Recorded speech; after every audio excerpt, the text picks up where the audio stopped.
Hi, I'm Ozzie Ostwalt, and welcome to Religion and Life. In the United States, religious symbols are integrated into our everyday lives. It's easy not to notice "In God We Trust" printed on the dollar bill. Those words are few of the many examples of our topic today, civil religion. Helping us understand the meaning behind these symbols of faith are Jamie Wilson from Watauga High School and Dr. Carl Campbell from ASU's Department of History. Welcome, both of you. So Jamie, the term civil religion is something we use in religious studies to understand and explain a certain phenomenon about the relationship between secular values and religious values. Could you help us understand a little more what the topic today is and what the parameters of our discussion are? Sure. So in the U.S., we don't have an official state religion.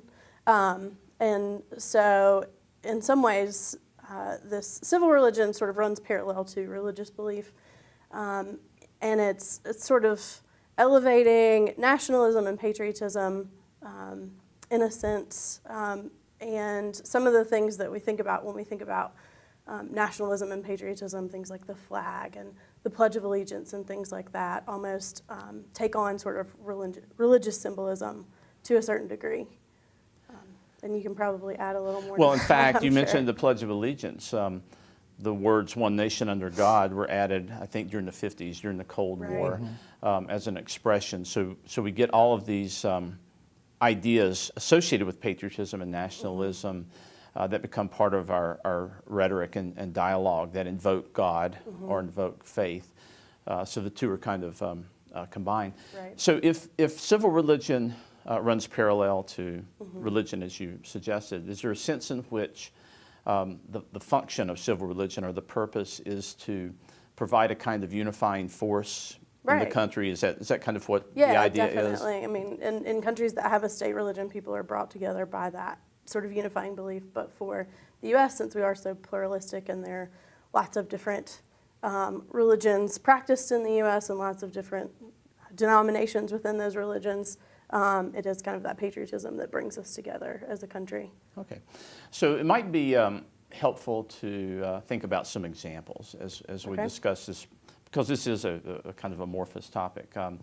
One of the things that religious studies scholars use to define topics are certain categories of faith, like religion is defined by creeds, statements of belief, codes, statements of responsibility that believers do.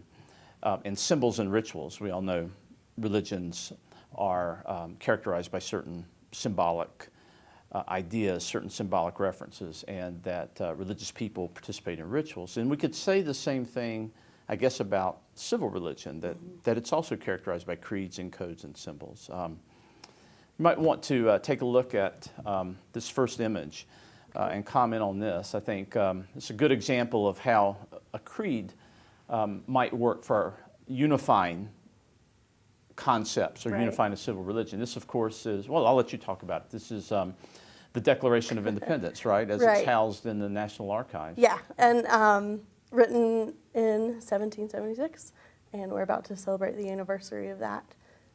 So the Declaration of Independence kind of has certain phrases that really seem to stand out. I think when I talk to my students, the one that they sort of hit on, and the one that is sort of in their memory from elementary school on, is the idea that all men are created equal, and that sort of is a foundational principle for the country. And I'm glad you mentioned that phrase. All right, all men are created equal. Carl, I might ask you to jump in here a moment, but you do a lot of Southern history, North Carolina history. One of the things about civil religion is that it may not speak to all people in the nation. For example, that phrase. How would you, does that phrase speak to all populations in our country? And does it function for the same for all people? Well, that's kind of the dilemma. I mean, is Jefferson owned slaves and left out women? In a lot of ways, though, America has been working to strive towards that ideal. So it's laid out as a creed or an aspiration that Americans can believe in. But of course, as you said, while there's a community of coming together around rituals and documents like this, people aren't going to agree on what they mean at all. And the idea of who is a man, slaves were 3/5. And obviously that leads to a different subculture, the Southern culture, which is different and therefore builds its own kind of civil religion. So there are competing civil religions, perhaps. We've got this kind of overarching sense of nationalism and patriotism symbolized by items like the Declaration of Independence, but they may not always include all people or unify all. And people aren't going to agree on the meaning of a symbol. So that the Declaration of Independence could mean very different things, but the experience of going to see it is very religious. You enter a shrine and it has this sense of awe, and indeed the language of and the sense of God and religion is all about it, as we hold it up. Yeah, and I'm glad you mentioned that because, of course, the Declaration and the Constitution, maybe we can see the image of the Constitution as well. Both of these documents are housed in the National Archives building. And you're right, I mean, the building itself has the quality of a religious shrine. And immediately, I mean, Jamie, I think you've taken groups of high school kids, and you've got this group of boisterous teenagers, and what happens the minute they walk in? And they walk in and everybody's kind of in awe. Here are these documents that they've heard about their whole lives, they've studied in school, and there they are before them. And I think, there's sort of the 6th grade or the 8th grade or the 10th grade, whatever, trip to Washington, D.C. But in some sense, that's almost like a pilgrimage to go and see these sites and these documents. And they start to whisper and they're reverent, everything that teenagers aren't usually. Normally, and I think in a real sense, even though this is a secular space, these are secular documents, there is a kind of sense of the sacred there. These are sacred documents, sacred words, a sacred space. And that seems to be the quality that we get out of that. And they represent, in this case, the Constitution, for example. Not only does it represent a creed, words we believe, but it also represents a code, laying out codes of behavior, right? So if you are a good American, these are the laws you abide by. Right. And so in some sense, it's kind of a secular 10 Commandments, perhaps. It also unifies a very pluralistic country. I mean, a land of immigrants that doesn't have a set religion, as she said. We don't have a set caste, people from all over. And it's important in America that we do Americanize or assimilate or socialize people into some kind of a common culture. Of course, that can go too far, as in any religion, where it begins to crowd out other ideas. But it is an important process of who we are as Americans to have these unifying symbols. Right. And I guess the Statue of Liberty might be, since you mentioned a land of immigrants, the Statue of Liberty has long been one of those symbols of freedom and unification that immigrants coming into this land for the first time would resonate with. Which was almost the exact same time as the very first bill to limit immigration, the Chinese Expulsion Act. Right. And so it shows the contradictions and tensions, which is why we need a civil religion, which is why scholars often see this thing and condemn it, but it has a purpose, an agency that is important to our society. Right. And I guess you mentioned symbolic importance here. Washington, D.C. is one big symbol in and of itself in some ways. You also mentioned the kind of need to have a unifying principle. I suppose that one of the first great challenges to civil religion came maybe during the Civil War. We have an image here of, I believe, the Lincoln Memorial, iconic image that everyone would recognize. But here, Abraham Lincoln sitting very king-like or godlike, enshrined on this throne in the Lincoln Memorial, representing, of course, a time in our history where one of these competing civil religions really threatened, I guess, did threaten the Union. And Lincoln himself, I think, Jamie, is almost a saint. If you think about it in the civil religion. Right. Well, he's the one who dealt with competing ideas and was able to bring that back together, in a sense. through the Civil War and his actions and the things that he did Yeah. while it was going on. And he himself practiced an idea of, I mean, he accepted from the Puritans and from the preachers of the American Revolution this idea that we have a covenant relationship with God, that Right. God is active in our history. And so therefore, Lincoln later, right before his death, said that it was slavery that caused the Civil War because it was God's punishment to both sides. The bloodshed and the human cost was indeed God's reaction. And so he plays a role in continuing something that he's inherited.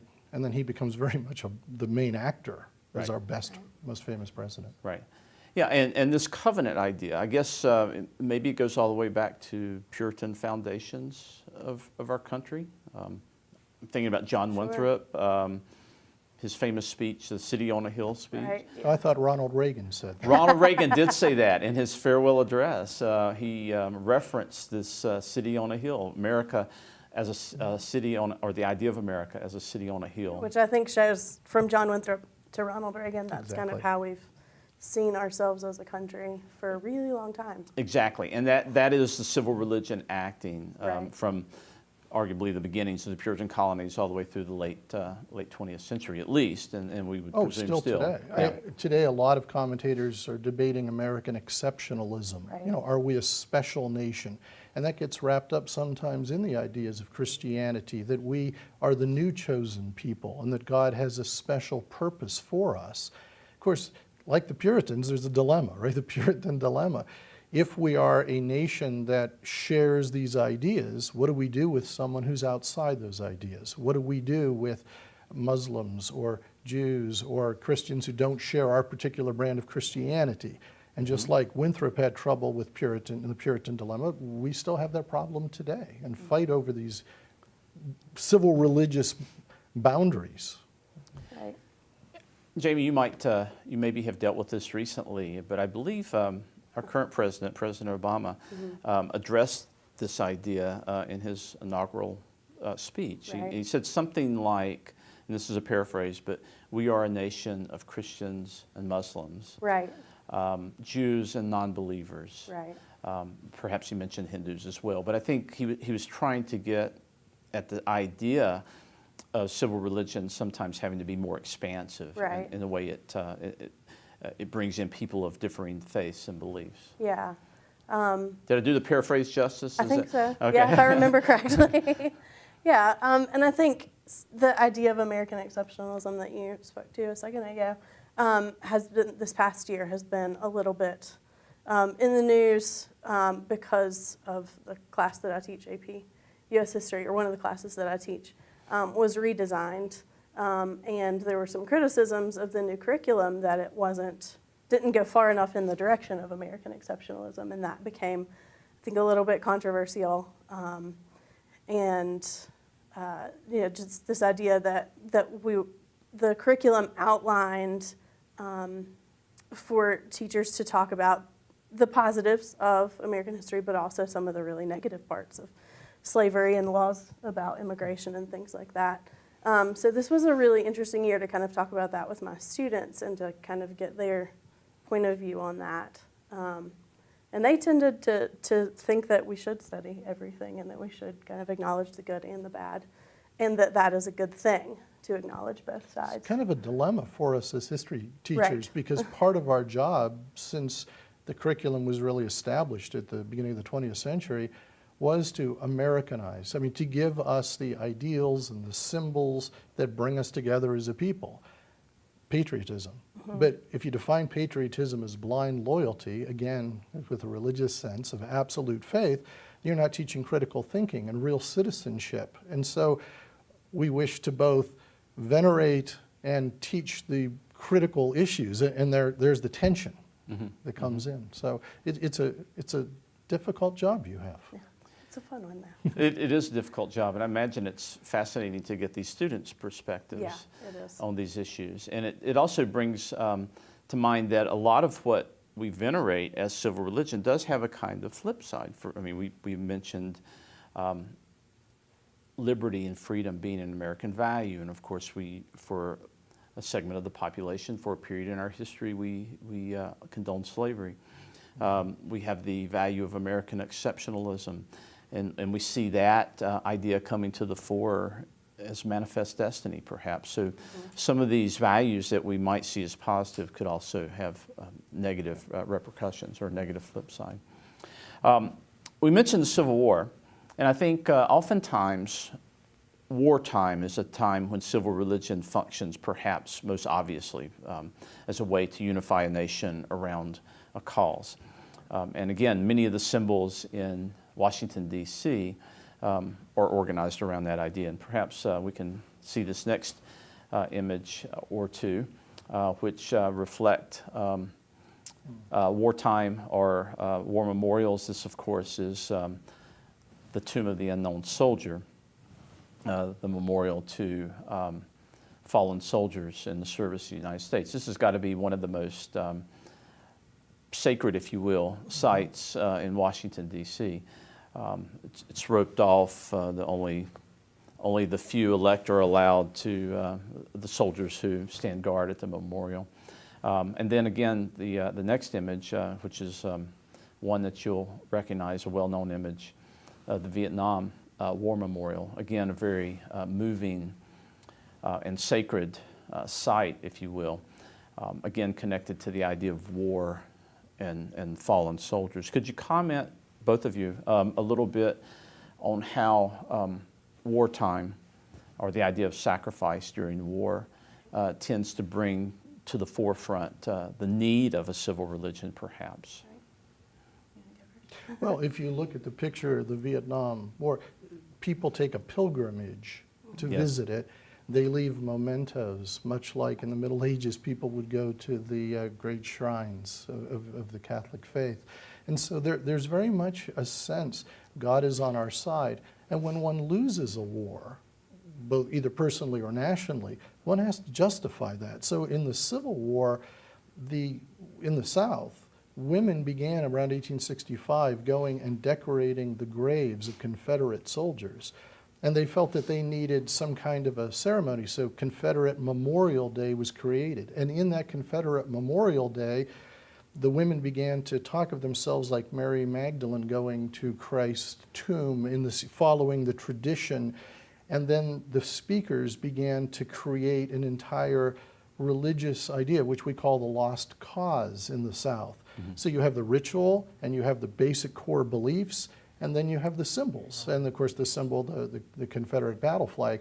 And so war brings very much a moment in which religion, the civil religion, has to be both created and adapted, I think.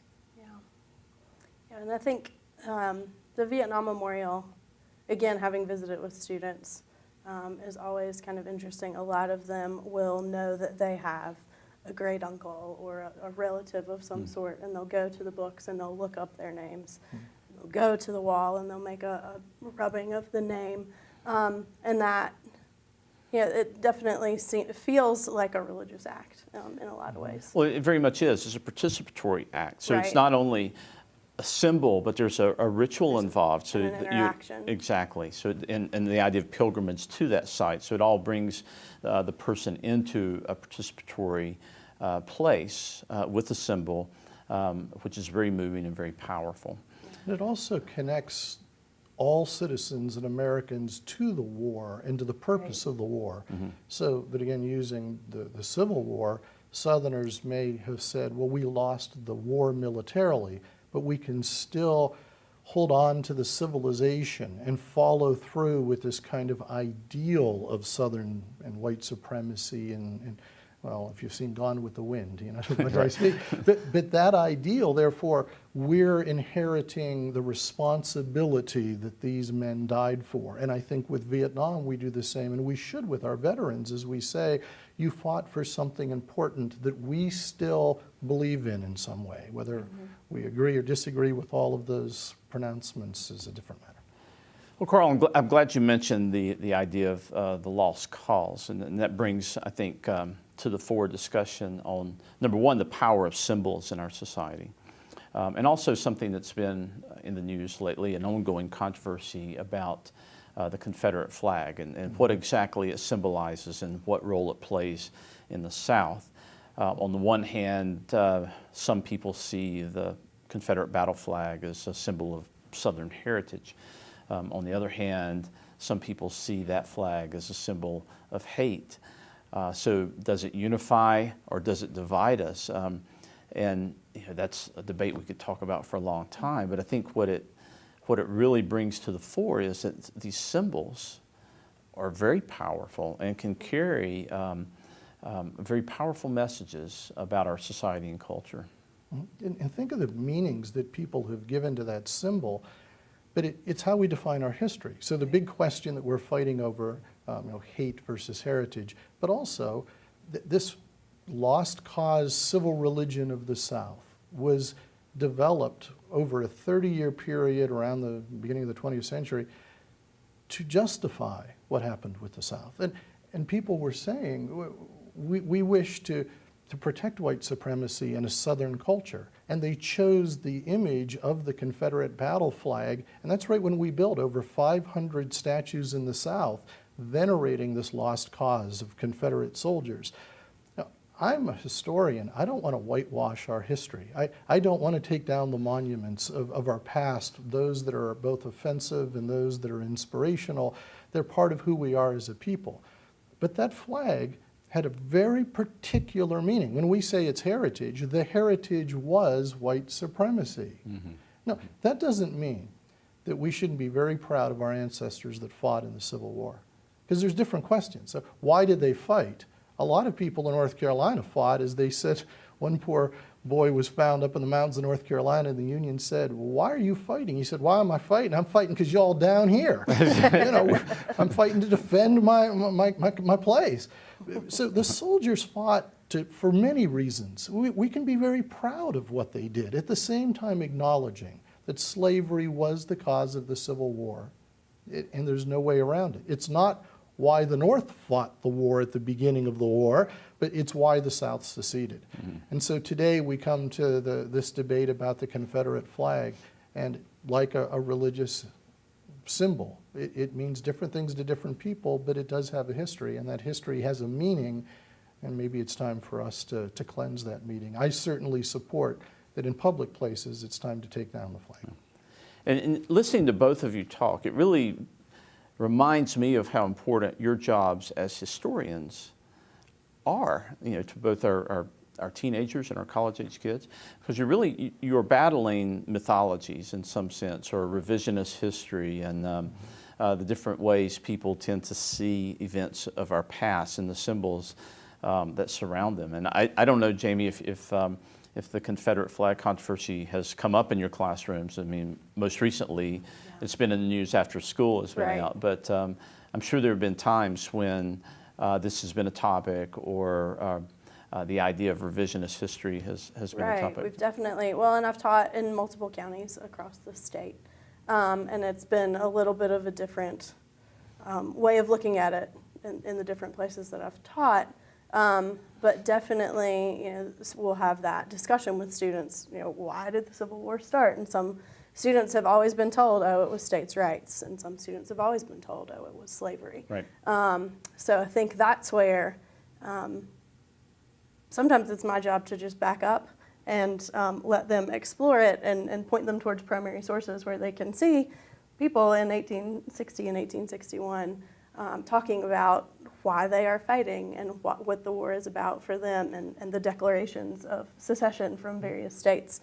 And so they kind of get to make up their own mind about it, but a more informed way of making up their mind about it. And this is actually where civil religion comes into play sometimes, is helping to form these narratives, right, and helping to form these mythologies, and helping to form competing narratives within our culture and society. It seems to me that when you have younger children, it's essential to teach the unifying myths of America, the land of the free, and the symbols and the images that do hold us together. It's what we aspire to. I fly my flag proudly as a Boy Scout. I was an Eagle Boy Scout. Right. But at the same time, as children get older, we want citizens, as part of our civil religion, as part of our practice, to have a critical citizenship that worships by being part of democracy and voting. And so therefore, the debate itself and the ability to enter the debate is what we teach as we get older. And I think sometimes